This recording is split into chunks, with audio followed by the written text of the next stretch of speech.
илм хонаро бино мекунад, ҳунар онро ҷои айшу зиндагӣ месозад. ҳунарманд беш аз ҳама ба ду чиз эҳтиёҷ дорад: озодӣ ва муҳаббат. бо камоли эҳтиром салом арз мекунем ба шумо дӯстони азиз ва бинандаҳои доимии телевизиони Душанбе. пешниҳоди шумо мегардад нашри навбатии барномаи аз ёдҳо. дӯстони азиз, дар нашри навбатии барномаи мо меҳмон ҳастанд ҳунарпешаи шоистаи Тоҷикистон, ҳунарманде ки воқеан бо нақшҳои ҷолиби худ ва бо сурудҳои зебои худ дар дили ҳар яки шумо ҷо гирифтааст. устод Лутфулло Давлатов, хуш омадед ба барномаи мо. Ташаккур. Саломат бошед. Хушҳол аз он ҳастем ки имрӯз бо шумо ҳам суҳбат мешавем. Дар оғоз бисёр зебо мешавад ки саломи худро барои бинандаҳои телевизиони Душанбе ва дар маҷмӯъ ба тамоми мардуми Тоҷикистон расонида бошед. ҳама кори хуб дар зиндагӣ пагоҳӣ дар мо мегӯянд ки вақте ки мебироӣ аз хона ягон чеҳраи хуба мебинӣ, салом додан дар кор, чунки як файз баракат дорад. Лекин мо ҳар рӯз ва давоми солҳо аз тариқи радиову телевизионҳову баромадамон ҳама вақт ба мардуми Тоҷикистон салом мегӯем ва ба бинандаҳои азиз ва мухлисомон ҳама вақт дуо мекунем ки мухлисои мо сеҳат саломат бошанд, бинандаҳои телевизиони Душанбе зиёдтар шаванд ва ҳамаи кишвари офтоби мо рӯшан, зиндагии ширин, ин хеле ки ҳозир дорем, мардум ризқу рӯзишон баланд шавад. Ташаккур. ва мо ҳамеша шуморо муҳимтар аз ҳама бо чеҳраи кушода мебинем, ҳар куҷое мебинем ва ин аз он давлат медиҳад ки воқеан шумо дар самти интихоб кардаи худ муваффақ ҳастед. Чуне ки дар оғоз қайд кардем, барномаи мо ном дорад аз ёдҳо. Бисёр рамзӣ мешавад ки мо дар оғоз сайр кунем ба олами кӯдакиву наврасӣ. Чуне ки мо маълумот дорем бо чӣ қадар азобу машаққат шумо донишҷӯ шудед ва табиист ки барои то ин зина омадан, то дар ин соҳа муваффақ шудан чӣ қадар роҳҳои пурпечутобро паси сар кардаед. Вақте ки сухан атрофи ҷавонӣ, кӯдакиву наврасӣ меравад, бештар чӣ ба ёди шумо меояд? умуман ягон кори дунё ба осонӣ ба даст намеояд. давраи кӯдакии мо бо ҳамин тамоми душвориҳош як чизи хуби дошт, як ҷавҳаре дошт ки ҳамин ҳавас доштем ки мактаба тамом кунему ба шаҳри Душанбе равем.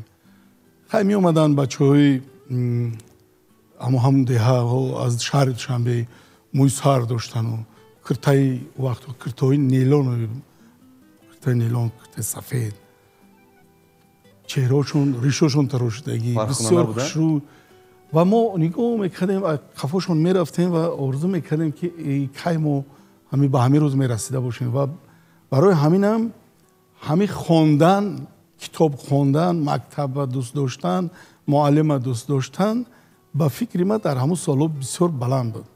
Як чизи баланд буд, як вазифаи муқаддас буд.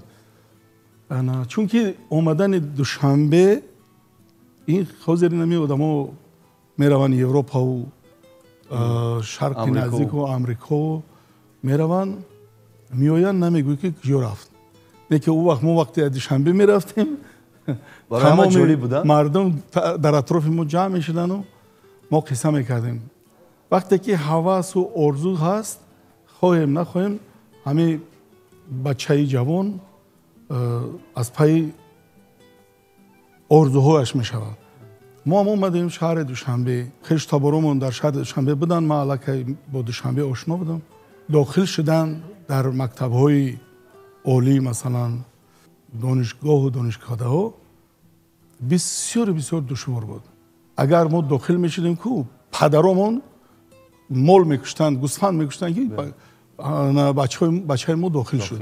масалан дар шуъбаи актёрӣ ки мо масалан ҳуҷҷат супоридем, зиёда аз 250 нафар ҳуҷҷат супорида буданд, довталабон.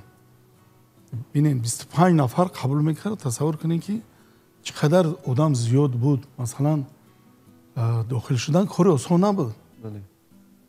ман якум имтиҳона баҳои 4 супоридам, 3 имтиҳон дигара баҳои 5 қатъи супоридам. чунки ҳамун программаи, ҳамун барномаи мактабира, ҳамун мактаби миёнара ман аз қариб аз худ кардаги будем. аввал қабул накарданд, дар ҳақиқат ҳамун заҳмату гуфтед ку оби дидаам резондем ки гашта ба қишлоқ чӣ хел мерем. мардум дига хел بها میتیان مثلا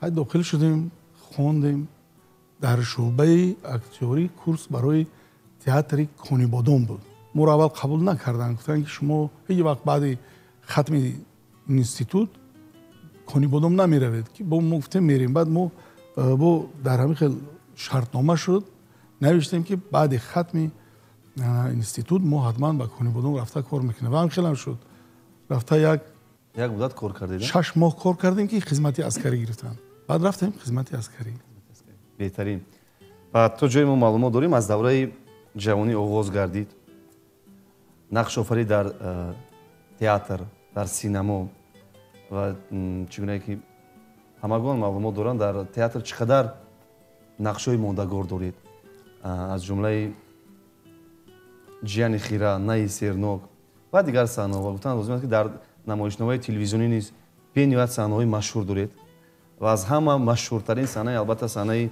زنی اوهانین است که همگان این صحنه تماشا کردند و در برابر این در فیلم‌ها نیز بنیاد نقش‌های زیاد دارید در رازوی پدر سفری هوایی و ده‌ها فیلم‌های دیگر اگر ما یاد بریم اگر ما خودی حاضر از اولین نقش در سینما حرف زنیم کدام فیلم پیش نظرتون نمایان می‌گردد اکنون از نقطه نظر کسبی همین فیلم‌هایی که حاضر گفتیم که ما در اونجا اشتراک کردیم همین فیلم‌های مثلا بلند حرفه‌ای نیستن اینا فیلم‌هایی هستن که امروز از به خاطر تماشابین مردم خودمون فیلم‌های تلویزیونی نویله‌های تلویزیونی هرچنده که اونجا هم هنر در اول میستاد مثلا من آرزو دارم که یگون فیلمی ده مثلا نقش آفرینی کنیم که مثلا رود همون به تمام دنیا و به دیگر شهرها همین آرزوی من است لیکن با وجود شکرانه میکنیم که در همین کارهایی کردیم زحمت بسیار بود وقت بسیار گذشت و اگر امروز یک کس نیم کس در راه رو نام گرفته مثلا سلام علیک میکنند ما افتخار میکنیم که کار ما خیلی برباد نرفته است مهنت های ما اون قدم اولین که در قدم اولین مثلا این در دوره همین سال 80 بود یک وقت رژیسور کیناستودیا او وقت کیناستودیا توجیک فیلم پابرجا بود اومد و مرا گفت که میریم وقت میسنجیم در پروبا میگفتن در نقش فلانی بعدم سینارش هم دادن بعد ما خیلی پروبا گذاروندیم با چند وقت پس اومد در تئاتر همه بودم همه رژیسور من گفت که همین اکتور قهرمان من است دیگه ما بچهای سوده همین قباور کردیم چند سال بودیم تقریبا اون وقت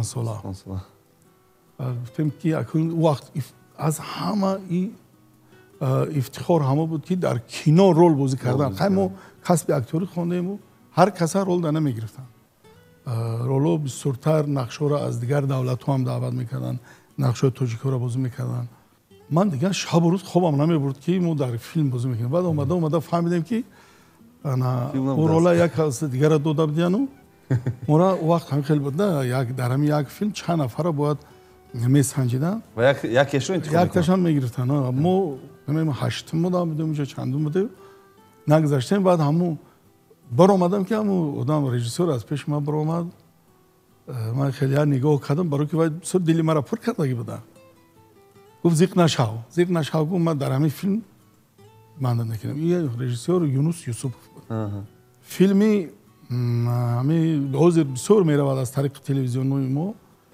سه سریگی واقعی در ایرپورت همونجا یک لحظه نه یعنی اپیزود یک نقش اپیزودی بود که ما برای همون اپیزود من وای رفتم ما را مسکو بردن یک قسمی کمکه که در مسکو ما بناور گرفتیم خیلی بعد در همین حدود شهر دوشنبه و وقتی که در تماشا میکنیم گرچه نمیتونم لیکن خودمون که میبینیم خستان میشیم نه در اول شما در نقش اساسی انتخاب کرده بودن اول وعده دادن که در نقش اساسی من هم خیلی استاد نقش اساسی را کی گرفت و ما موندیم خیلی چقدر سال گذشته تو فراموش نشده نه فراموش نشد аввалин бор мо дар наворгирӣ филмгирӣ ман дар онҷа дидам ки чӣ хел масалан кори мушкилу кори вазнин аст.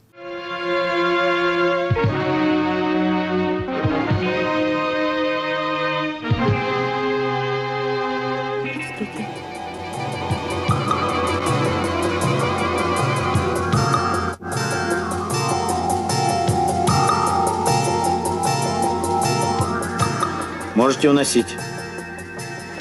Бутылка.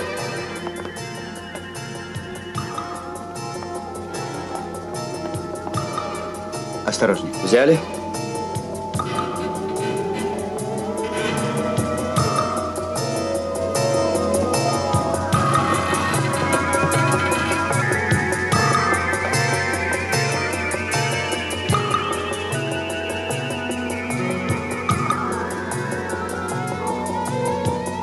Товарищ Каримов, когда будет готово заключение экспертизы?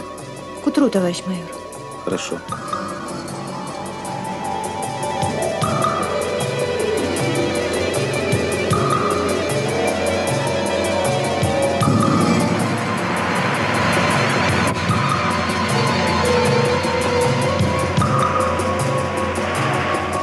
Ясные отпечатки всех 5 пальцев и часть ладони. Хорошо, продолжайте.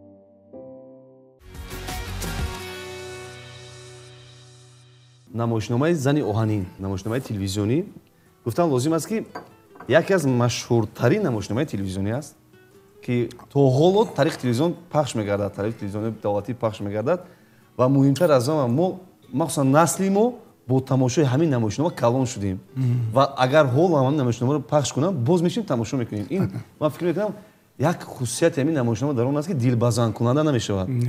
аввалаш ки ҳамин нависандае ки ҳамин пьесаро навиштааст ҳамин сценариеро нависандаи узбек бошбеков мегуфтанд ҳамин сценария ҳамун давру замонда давраи гузариш буд перестройка бисёр ҳамун вақти хуб буд. ина апай соҷида ғуломова режиссёри телевизион буданд бисёр режиссёри машҳур тамоми ҳунармандои ҳамун давр то ҳозира шогирдои ҳамон одам ҳисоб мешавем мо тавассути кӯмаки устод убайдуллои раҷаб ҳамун шабрӯз шӯҳрати бисёр баланд ҳама дар тамоми гӯшаву канор мешинохтанду дӯст медоштанд ҳамин пешниҳод карданд мана дар ҳамин нақши олимҷон не акаи убайдулло ба коргардон аз бас ки акаи убайдулло эҳтиромшон бисёр баланд буд хеле бовар карданд ман бошам мисол бисёр дар таҳлука будам метарсидам не ки ман хеле тамошо мекунам камбудиҳо ма бисёр мебинам дар ки ҷо чӣ камбудӣ буд чӣ шуд чӣ нашуд инҷо ҳасту лекин болои ҳамин пьеса мо бисёр кор кардем охӯи қариб як моҳ машқи ҳамин болои миз буд шишта ҳам хеле машқ кардем суханҳоро масқут кардем хай дар забони актёрӣ театру телевизиону кино текст мегану бо подтекст меган яъне маънои зермаънои ҳамуна масалан гуфтем яъне тайёр шуда баъд дар ҳамин студияи шабакаи аввал вақт як телевизион буд дар студия ҳаминам мисол декоратсия сохтанд.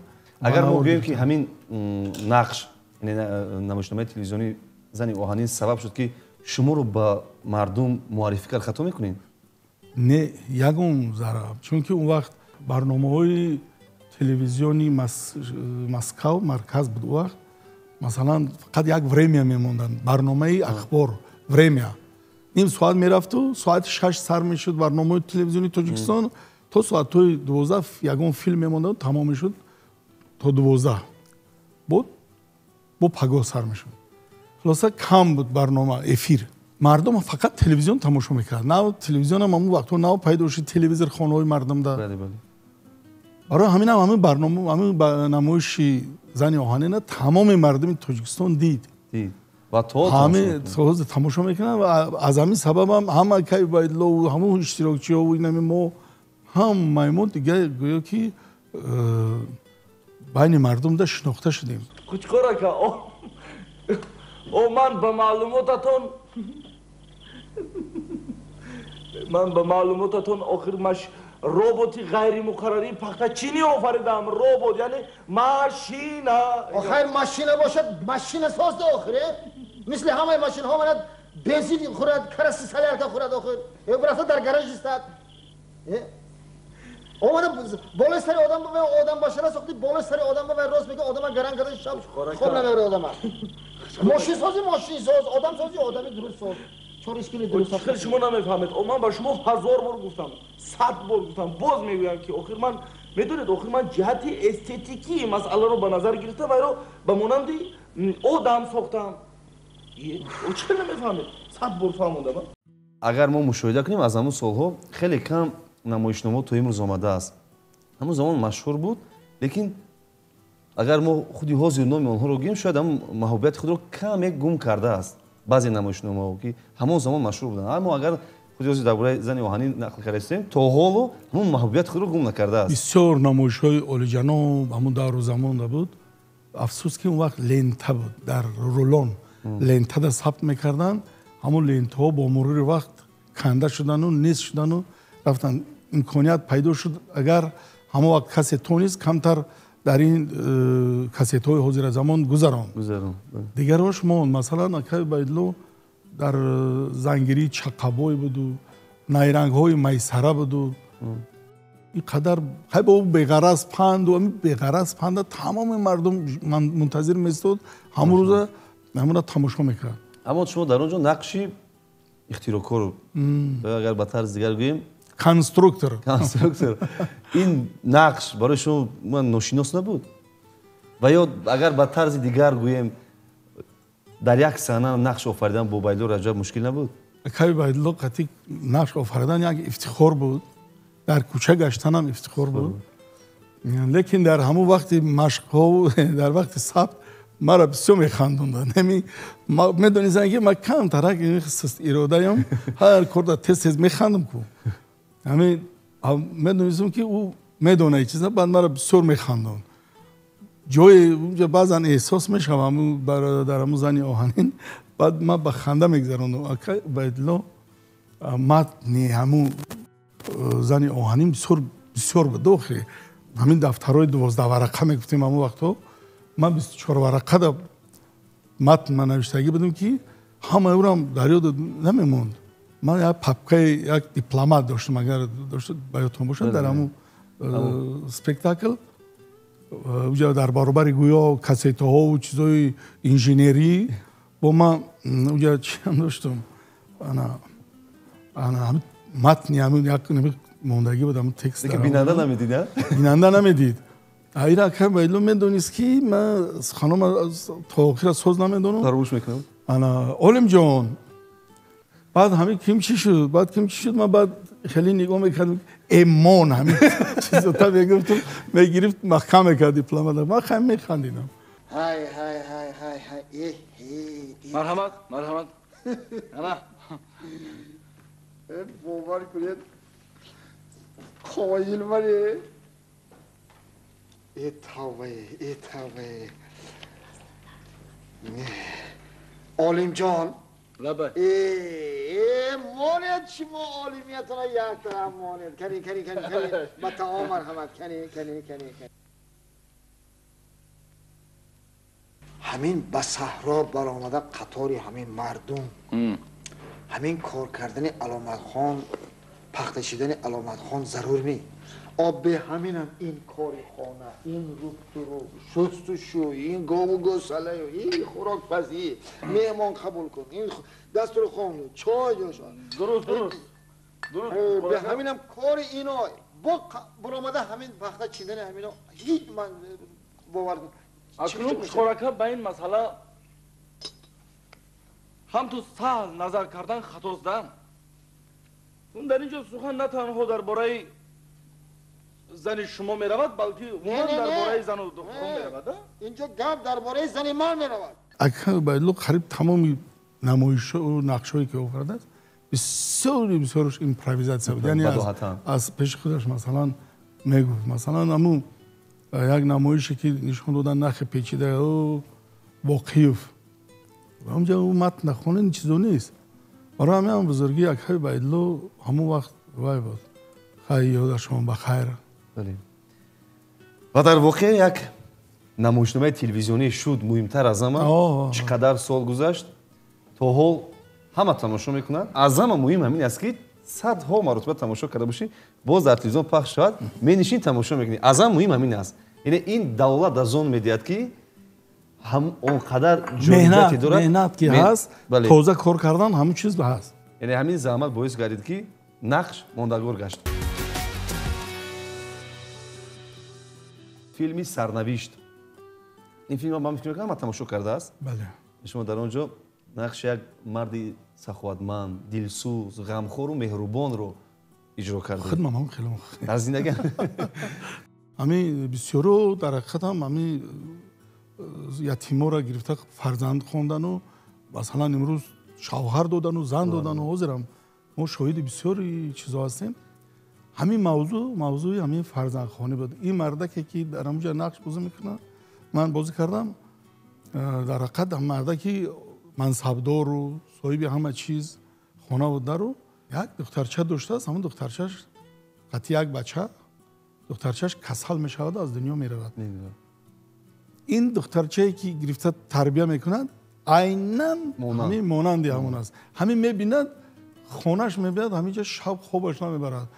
بعد زنش میگه که مثلا همین من خیلی واقعا بعد زنش میگه گرفته بیار میبره همین با جنگ و با جنجال و با چیز همین موضوع تربیوی است. بسیار من گمان میکنم که از روی بازی ما همون فیلم وای نه همون موضوع امروز است. همه این فرق کننده است. مثلا اگر موضوع جالب باشه هنرمند نقش اجرا کردن تو من فکر میکنم جالب شدن نمیتونه. برای ما همین فیلم رو یادآور شدم که این فیلم برای شما همین نقش برای شما زیبنده بود و اگر چگونه خیال کنم چقدر فیلمو پیشنهاد کردن نقش آفریدید تو امروز اگر یک بیاد بیارید کدام نقش بیشتر به ذوق دل شما بود تو امروز بازی کردهتون؟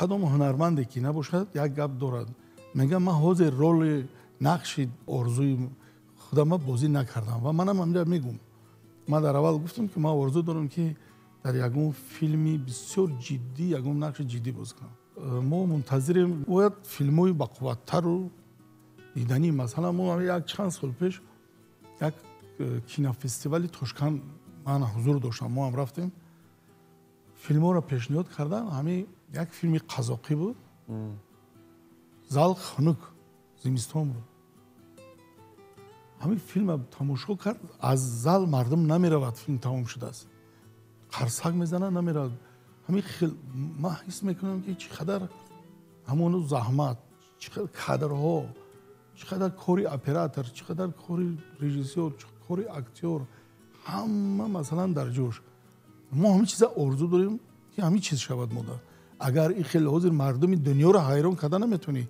تمام این نوعی تجارت دنیا میتونه از بین رود نه که کینو نرفته است کینو در جای خود است ببینید تمام کشورهای دنیا حاضرم از پای فیلم آفری و همین چیز یعنی کینو این سیمای همون ملت است یعنی نه ما از سوال کمتر دور شدیم یعنی که بعد اون نقشی که می‌خواستی بعد نرسیده به اون نه در سرنوشت یک کم ترک از حیات شخصی خصلت و رفتار خودم در همونجا هست نترس دلناز جان من اومدم که من خیال کردم باز میرسم مرا زدنی نه این من تو در کجا بودی؟ ما مصلحت کرده بودیم برای چی دیگر با اینجا نامدی؟ کسل شدم امک من هم به نزد شما اومدم خوش میکنم امک جان مرا به یگان صغیر خونه برید از روی من شده امکم با ینگم روزی خوش ندارم التماس امک میبرم برای چی نمیبرم من تو رو به خونه خودم میبرم حاضر نه مرا به یگان صغیر خونه برید التماس امک جان دلناز جان به خونه ما میبریم با ما میمونیم تبا بد میکنیم من تو رو به مکتب میبرم خوب نه مرا با یگان صغیر خونه برید. بنور جان با خدا قسم من تو رو همچون فرزندم کلان میکنم. باور کن.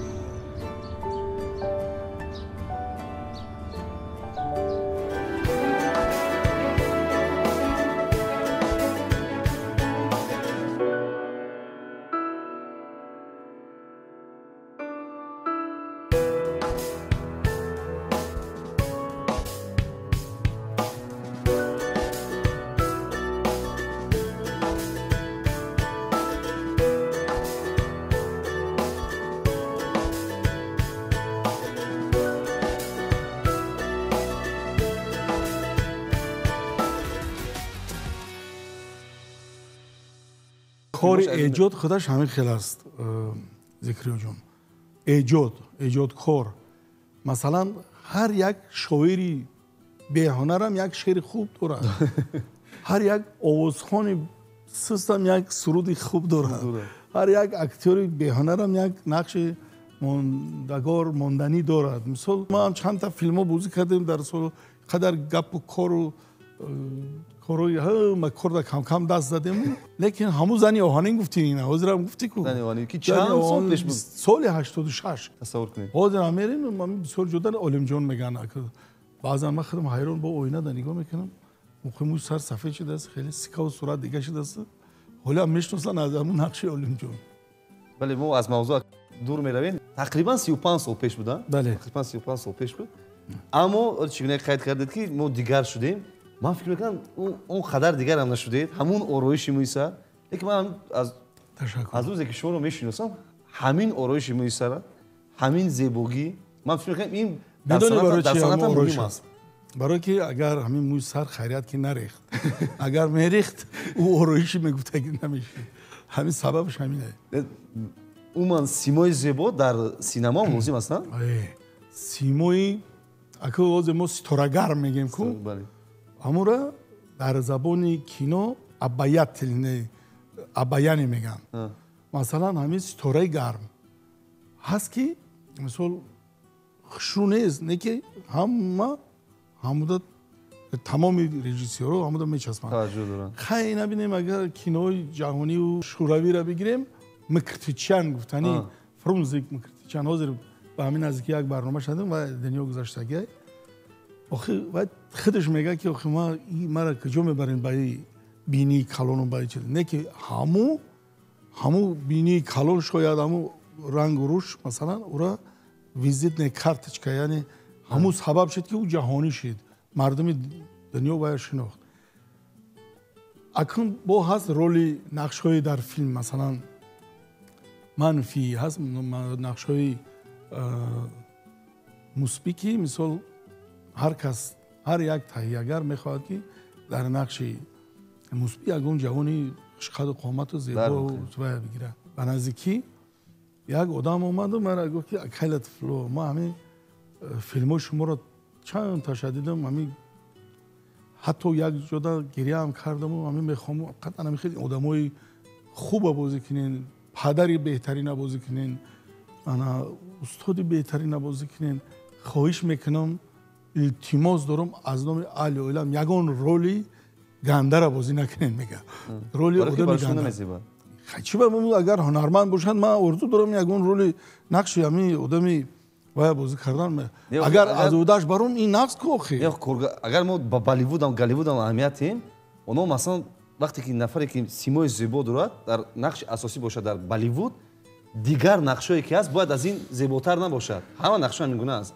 یا وقتی که نقش منفی رو در همون اکران وقتی پیدا میشود نفر دیدن برای میدوند که نقش منفی رو اجرا میکنند یا از لحاظ گریم است یا از جهت دیگر است که اونچنان آماده میکنند که دیدن برای میدونند که نقش منفی است درست است همین خیلی است لیکن من آرزو دارم یگان و ما توجه میکنیم با کارگردانو خواهش میکنیم که یک نقش منفی برایشون پیشنهاد کنن لیکن خیلی کم هنرمندان هستن که من فکر میکنم که آرزو کنن که در نقش منفی اشتراک کنن بازی کنن در نقش منفی مهارتی بلند در کار نفر شما رو بیند با دیدن برابر یک چیز پیش نظرش میآید یعنی از همسالانتون دیده شما جوانتر مونده اید همین گونه است اخیر شما گفتید من نمیدونم که تا کجا را ҳақиқат дорад? ҷои хеле ки ма дар ҳақиқат чӣ мегӯям аколи бигӯм дар ҳақиқат ма хидмат сахт эҳтиром мекунам. Дӯст медорам мегӯям. Дӯст медорам. айзам овони бачагӣ мехоҳам ки либосҳои пеш ҳатто даврое буд ки ҳаваси бисёр доштем аз ҷуромон илтимос мекардем курташа як ду рӯз мепӯшидем ё ки ҷинс нав баромада онам мегирифтем мепӯшидем як ду рӯзу мегаштем ки мисол ҳавас доштем да ҳамин либоспӯшӣ.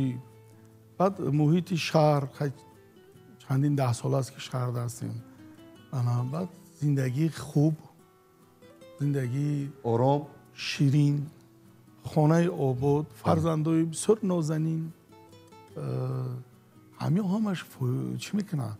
таъсир мекунад ки одам хушрӯ буд воқеан.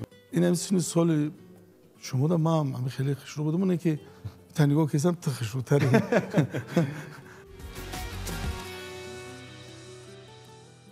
мехоҳам дар бораи филми сафари ҳавоӣ нақлкунем. ин филми маззакавӣ бисёр филми ҷолиб аст. шумо дар он ҷо нақш доред ва гуфтам озб аст ки ҳунармандони зиёд дар он ҷо нақш доранд аз қабили ин қаҳвара тез нахӯред агар хунур мешавад. қурбони собир нақш бозидааст дар он ҷо, ҷумъахон сироҷов нақш бозидааст. бисёр як филми маззакавӣ ва гӯем гуфтам лозим аст ки фантастикӣ. бале фантастикӣ ки як нафар ба дигаре бисёр монанд, яке аз Фаронса, дигаре аз Тоҷикистон. мехоҳам дар бораи ҳамин филм каме ҳарф занем. рости ҳамин Далер Раҳматов коргардони филм, бисёр коргардони филм як бачаи бисёр босаводу боҳунар аст. ҳамин не ки мехоҳад ки ҳамин филмҳое ки бештар хаёлӣ бошаду фантастикӣ бошаду ҳамин чизо мехоҳад ки ҳам хеле чизо бошад, филмҳо гирад. хай морам даъват кард. нақши мо масалан қадар нақши калон несту, не ки бо вуҷуд ман шахсан аз кори ҳамин коргардон бисёр розӣ будам. ҷамъ кардани гурӯҳи эҷодӣ. ман чанд ҷода гуфтам ба худо ки орзу дорам ки бо Далер Раҳматов бо ягон филм ҳамкорӣ кунем, ояндаи хуб дорад. ва филмшам дар чандин озмонҳову фестивалҳову ҷоизаҳои чиз гирифтам. масалан бисёр чизи аҷоиб. не ки вақте ки мо сабт мекардем ба навор мегирифтем, ман ҳайрон мемонам ки чӣ мешуда бошад ҳамин филм. мо намедонистем ки чӣ сарфам намерафтем. баъд вақте ки тамошо кардем баъд фаҳмидем ки ина режиссёр худаш медонад. не дар воқеъ аз оғоз метавонад ки филм ҷалб кунад то охир тамошо кунем. ман чандин маротиба тамошо кардам ва ман фикр мекунам ки дар воқеъ яке аз филмҳое ки махсусан дар даврони соҳиби сиғдулӣ муваффақ гардид ҳамин филм буд. бениҳоят дар сатҳи касбӣ пешниҳод гардидааст. рафиқони азиз, ҳамдиёрони меҳрубон, мо мефахрем ки имрӯз аз шаҳри Душанбе ҳайкалтароши номӣ ҳамроҳи шогирдашон меҳмони мо шуд. рафиқон, мо ҷашни садсолагии шоири азизу маҳбуби мо Раҷаби Кавк вақти кам мондааст. лекин то ҳол нимпайкараш тайёр нест. рафиқон, раис, ау худо раҳматӣ ягон сурат боқӣ намонда чӣ хел ҳайкалша метарошед?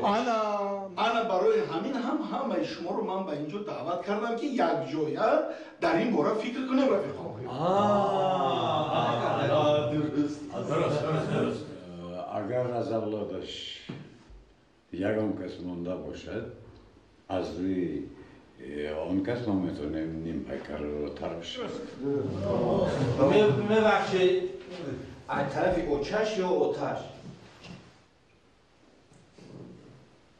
аз тарафи муомоашам мешавад. лекин дар байни шумо аз авлоди ҳамон раҳматӣ ягон кас ҳаст? ҳаст раис бобо. ман набираи зани амаки анамин шоири бузург ҳастам. тасаввур кунӣ ин хел ҳайкал дар мактаб чӣ хел меистад?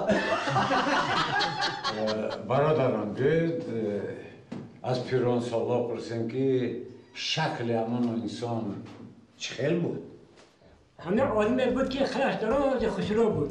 пиши рости соки. рост высокий. میگن که چپرگوش بود. گوشی باشی لپاو بخیر. یک سگ زور داشت که گرگا ایوای میگریختن. و سگ به چی دخل دارم؟ بینه کلان خشرو داشت. ناس دلینی. یا آواز داشت کب باره خرک بکشید سگا ایجکیدن میموندن. نه اتا دیلنی پرستیم. من هم انا میخوام خروق میکشم. اتا توجه. دندانای سفید داشته. موهاش بسیار جوز بوده. اما شدید اون کار بود؟ نه کارتین вырисовывается. Согласен, коллега. акнун мехоҳам аз олами синаму театр берун бароем дар баробари оне ки воқеан шумо ҳунари баланди актёрӣ доред инчунин ҳунари баланди овозхонӣ доред ва бисёр сурудҳои шумо махсусан суруди ба худо ёри ту ҳастам ай ошихон аз ғамат ай нозанин аз суруди модар аз ҷумлаи сурудҳои мебошанд ки воқеан ҳаводорони худро дорад ва барои ман аҷиб аст ки шумо нафаре ки роҳи театру синаморо пеша кардед чӣ гуна муяссар гардид ки дар ин самт низ муваффақ гардид ва ё аз кӯдакӣ дар дил буд ин истеъдод аслан бигирем вақте мо дар ҳамин донишкада дохил шудем ҳамин имтиҳони аввал маҳорати актёрӣ буд сол ҳамунҷа ҳунармандо устодо шитаган имтиҳон мегирифтанд аз ҳамунҷа баҳо медоданд ки ҳамин одам мешавад ҳамин бача намешавад ҳамин духтар мешавад ё намешавад бисёр сахт буд ана ҳамон вақт мисол ман ба ёдам аст ки як рубоб овардаам ман рубоба метонистам рубоба навохтам суруд хонда метонӣ баъд ҳамон вақт як суруди машҳури одина ҳошим рафтам ба боғ сарве хиромони ман набуд олам шукуфта ғунчаи хандони ман набуд чун абри навбаҳор ба ҳар сӯ гириста хаймок дар кружокҳои ҳаваскорон иштирок мекардем кам ҳами ҳавас будааст завқ дар ким куҷое будааст масалан ҳам сурудхонӣ пурсиданд ҳам навозандагиро пурсиданд баъд бо дигар паҳлуҳора яъне метавонад актёр бояд ҳамин корҳоро тавонад аз рӯи қонун вақте ман мебинам бояд шоириро тавонад масалан ман наметавонам журналист бояд бошад беҳтарин журналист актёр шуда метавонад масалан орти қодир дар навбати дигар мегӯянд журналист ҳам бояд актёр бошад аслан ҳама касбу корда бояд актёр бошад хулосаи гап хулоса ки ҳамун камкам дар ягон хона ба даруни хона байни ёру дӯсто ягон ҷода камкам замзама мекардем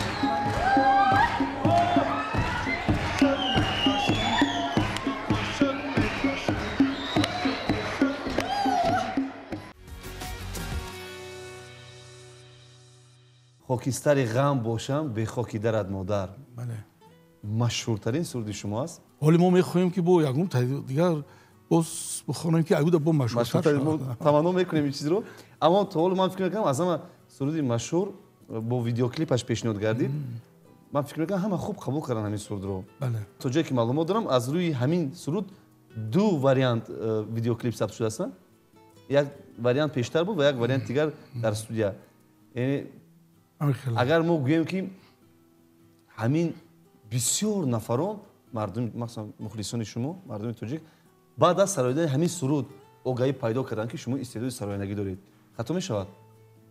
نه خطا نمی شود مادر من حاضر خدا را شکر که 86 ساله کم کم بیمار هم است بیمار می شود با یک دارو خیلی نیا دارم پگا خبرگیریش برم با تست میرم پدرمون 80 ساله دنیا رفت در یک اون نوار تلویزیونی پدری من نیست گرچه امکانیت ها بود که من مثلا پدر ما یکون برنامه بکنیم چون که پدری ما اما وقتا خیلی صغیره کلان شدگی بگر همین یک آدم میگرفت یکون یتیم خانه دم میموند اما وقت دیدم میگفتن همین پدر ما سر یک دانشمند صنف یک خواندگی بود میگه که حاضر خزینه کتاب های خانه من از پدر من تو شاهنامه و تمام اون چیز یا که همین خیلی حسن خط داشت که مینویست من حاضر تمام عمر کوشش میکنم رنگ گرچنده خودم هم خوش خطم مثل پدرم نوشتن نمیتونم انا یگون نوار از پدر ندارم بعد همه شاگردای قدردان دلاور و ظفر رو گفتن بیاین نمیره بکنیم در حقیقت یک سوژه هست سوژه دارد خیلی بچه از کودکی مادر کلان میکند و بعد کلان میشود دعای مادر رو میگیرد و بعد میبرد از دهات به دنیا بعد اومده صاحبی همه چی میشود و بعد میرود مادر زیارت با عیادت مادر میرود همین خیلی که همون سرود با همون سوژه بسیار توبری سرود با استاد دولت سفر بسیار شاعری شناخته برکمال میتونیم بگیم همکاری کردیم دوستی داریم من گفتم که همین وزنده شما یک درباره مادر شعر نویسید خیلی بهترین شعر من بسیاری با هستن آدمایی که از سرود آواز خودت میگن شعرت بقوته شعر بقوته خاکستری غم باشم به خاکی درد مادر از فیضی دعا گردم نخلی ثمرت مادر از فیضی دعا گردم نخلی ثمرت مادر گهواره ای خوابم کو تیفلی هوسم بیدار گهواره ای خوابم کو تیفلی هوسم بیدار سر در سری زانویت قربانی سرت مادر سر در سری زانویت قربانی سرت مادر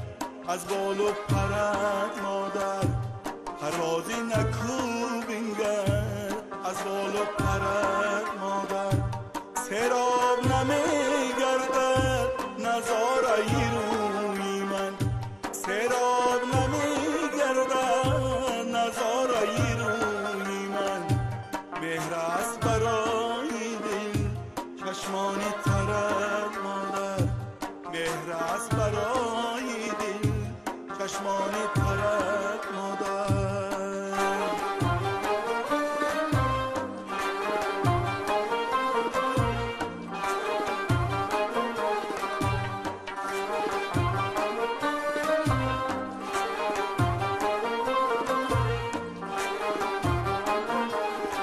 گفتی که هر آن سازی یک عمر همان بینی گفتی که هر آن سازی عمر همان بینی من صدقه به پیمانی امداد برد مادر من صدقه به پیمانی امداد برد مادر شاه از لطفی تو فرمانی فرا گیرد شاه از لطفی تو فرمانی فرا گیرد یک عمر غلام باشد جان و جگرت مادر یک عمر غلام باشد جان و جگرت مادر خاک خاکستری غم باشم به خاکی درت مادر از فیضی دعا گردم نخلی ثمرت مادر از فیضی دعا گردم نخلی ثمرت مادر گهواره خوابم کو طفلی هوسم بدار گهواره خوابم کو طفلی هوسم بدار سر در سری زانویت قربانی سرت مادر سر در سری زانویت قربانی سرت مادر قربانی سرت مادر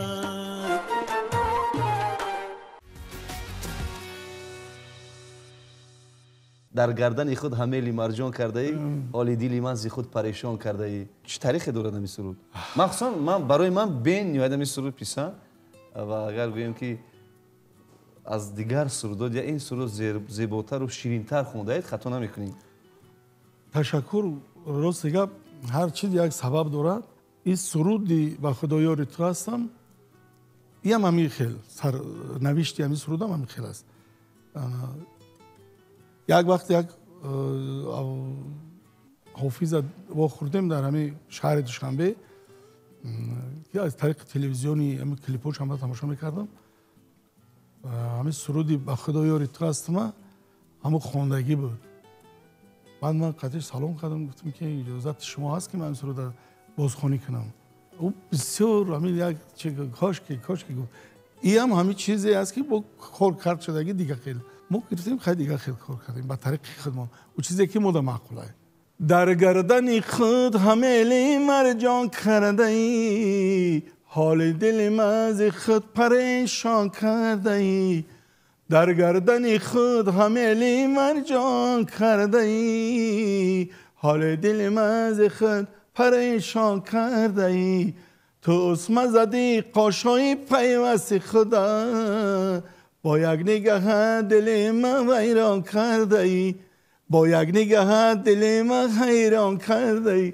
با خدا یار تو هستم ما خریدار تو هستم تو مکن از من جدایی که گرفتار تو هستم گرفتار تو هستم در گردن خود همه مرجان کرده ای حال دل من ز خود پریشان کرده ای در گردن خود همه مرجان کرده ای حال دل من ز خود پریشان کرده ای تو اسم زدی قاشای پیوست خدا با یک نگاه دل من حیران کرده ای تو اسم زدی قاشای پیوست خدا با یک نگاه دل من حیران کرده ای به خدا یار تو هستم به خریدار تو هستم به خدا یار تو هستم به خریدار تو هستم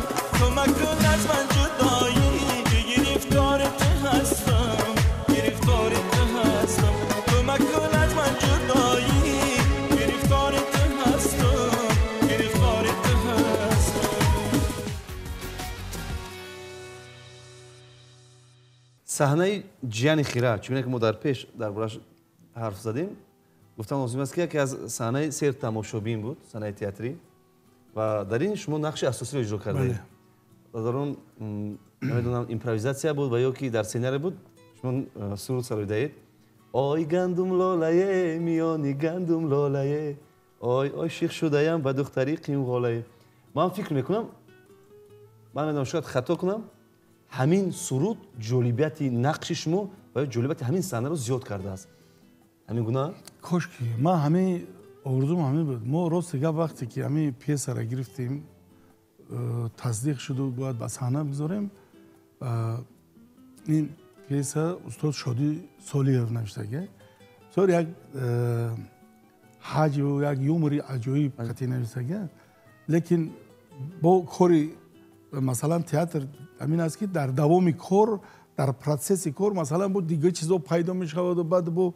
دیگه چیزا همراه می شود اینجا آهنگساز هم بود آهنگ مثلا دیگر خیلی بود آهنگی که من باید میخوندم یک آهنگ سستی در زیر درختی سیب دو عاشقین حضرت بود لا لا لا لا لا لا لا ریتم اسپکتاکل این چیز نیست. ریتم اسپکتاکل همه باید تیز تون باشه. شوخ بوده؟ شوخ و تیز همه خیلی من دوره بای بود یک بچه این بدوحتان ایجاد شد. این موقع خودمون مثلا من گفتم که یعنی همه بچه عاشقی همین دختری رئیس های چخیل دلی همین دختری رئیس ها باید یافتنش در کار بیابد. مثلا همه بعد این خیل میکنند از سر دیوار میبرد این طرف میبرد. همون وقت در حقیقت همین نمایش تئاتر بسیار در سطح بلند بود.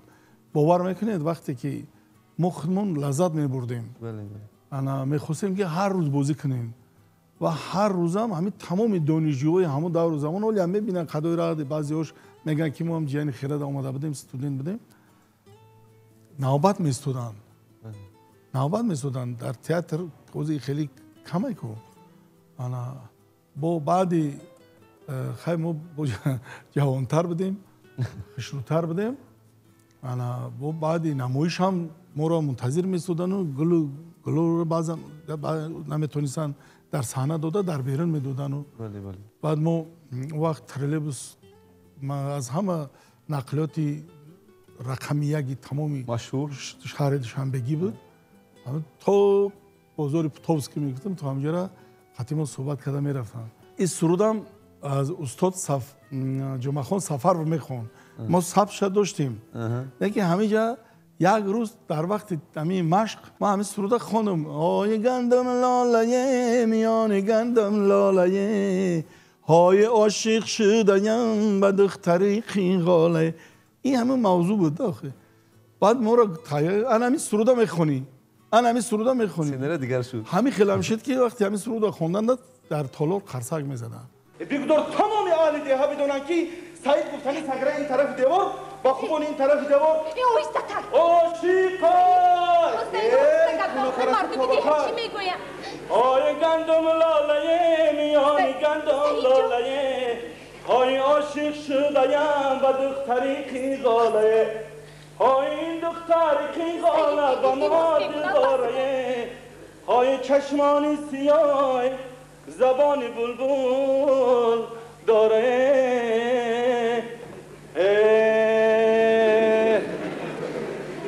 در حقیقت یک نمایشنامه تئاتری بود که تا حالا مردم از همون یاد میکنن. این موفقیت همون نمایشنامه تئاتری است. جوانتر بودیم مثلا حواسمون زیاد بود ذوق شوق مثلا 40 روز رخصتی بود همون سالو تئاتر قاعدش همین از یک بار همون تمامی کلکتیو میرود به رخصتی و یک بار بعد برمیگردد. بعدی همون وقتا 40-45 روز من همین نمیرفتم دیگه به خاطری که همین می اومدم تئاتر حواس داشتیم ذوق داشتیم.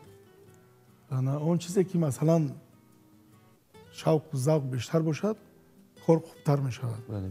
من حاضر نمیتونم گفته که من همین هنر خودم را با پرگی در همین فیلم ها در همین نویله ها در همین کار و در همین زندگی استفاده بردم. بعضی ها من زید همین گپم که میگن خیلی پیر شدیم اکو پیر شدیم خیلی مسافر شدیم اکو خیلی پیر شدیم خیلی شد نشدیم. من همین زید همین گپ همین انسان همین کلمه رو باید فراموش کنن. همین پیر شدم که گفتی پیر میشه میری دیگه یگون چیز نیست. حاضر اکنون سر کردن در کار زندگی. یعنی این معنی اون رو که شما در مراتبه نشده است در زندگی گوید که من پیر شدم. نمیگم. برای همین جوان من گپ نمیگم. اون من چی آرزوها چی نقشه ها است و من کدام کاری هست که میخواهید عملی نمایید؟ آرزوها و نقشه های ما همین چیز که است در همین تن جانی صحت تینجی و امانی وطن آسودگی که ما داریم با فکر موضوع اینو ببینیم میشنویم. من حاضر همین تلفنی موبیلی دست کشیدم یک تلفن عادی دارم که در اون یگان خبر نیست نمیخوام شنیدن چون که همه این تاثیر میکنه به اعصاب و چیز. من میخوام فقط این روشنی آسمان صبح آفتابی روشنی همین وطن خودمون ببینیم. هزارها بار شکرانه میکنیم از راهبر دولتمون که اینقدر مرد با پای قدم اینقدر کجایی نرفت همونجا агар қомистон буд ҳамуҷа сабза рӯид пешвои миллати мо президенти кишвармон муҳтарам эмомалӣ раҳмон умри дарӯзи бобаракат бинад. ҳозир орзуи ман ҳамин тинҷию осудагӣ ана тани ҷони сеҳати худаму фарзандову набираҳо ва абираҳо. беҳтарин ман ба шумо ташаккур мегӯям барои иштирок дар барномаи мо ва ман фикр мекунам бениҳоят як суҳбати ҷолибу хотирмон буд. мо ёд кардем аз кӯдакӣ ва аз наворасӣ, аз донишҷӯӣ, аз филмҳо, аз сурудҳо, аз намоишномаҳои телевизионӣ, намоишномаҳои театрӣ. мо пурра ҳарф задем атрофи эҷодиёти шумо ва ман фикр мекунам барои бинандаи азизам ки аз оғоз то анҷом барномаи моро пайгирӣ кардан бисёр чизҳоро дарк кардан, фаҳмидан.